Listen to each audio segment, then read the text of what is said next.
So yun guys, good morning. Dahil Monday ngayon, papasok muna tayo sa ating trabaho ngayon. So yun guys, pupunta na tayo sa ating trabaho ngayon at Inmax ang gagamitin natin ngayon. Ito guys, yung ating Inmax ngayon, ito ang gagamitin natin. Bali, 1 week pala itong wala sa akin yung Inmax kasi hiniram ng aking kapatid. ADB kasi yung motor niya, kaya remote yung motor niya. Nalubat yung battery ng remote niya. Naghanap kami ng remote ng battery ng ADB sa Tacloban. Wala kaming nakita, wala kaming nahanap kasi out of stock mo. Mahirap talaga pag malubat yung remote ng sasakyan mo, kaya hindi yan naandar. Anyway guys, papunta na tayo sa ating trabaho ngayon. At ang stopover muna ako saglit kasi inayos ko muna yung aking camera. So yun guys, so good morning. Medyo makulimlim ang panahon natin ngayon. At sana hindi umulan ngayon. Fiesta pala ngayon sa Salvacion Dulag. Shout out pala sa yung mga taga Salvacion Dulag. Happy Fiesta sa inyo.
Time check 6:40. Akala ko malilate na ako.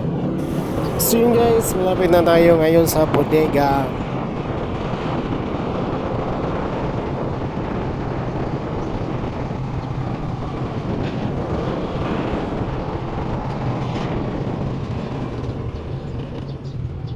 Andito na tayo ngayon sa bodega.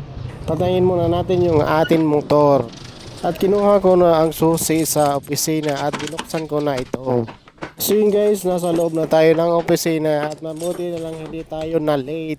So yun lang guys, good morning sa ating lahat at ride safe yung may nagbibiyahe ngayon.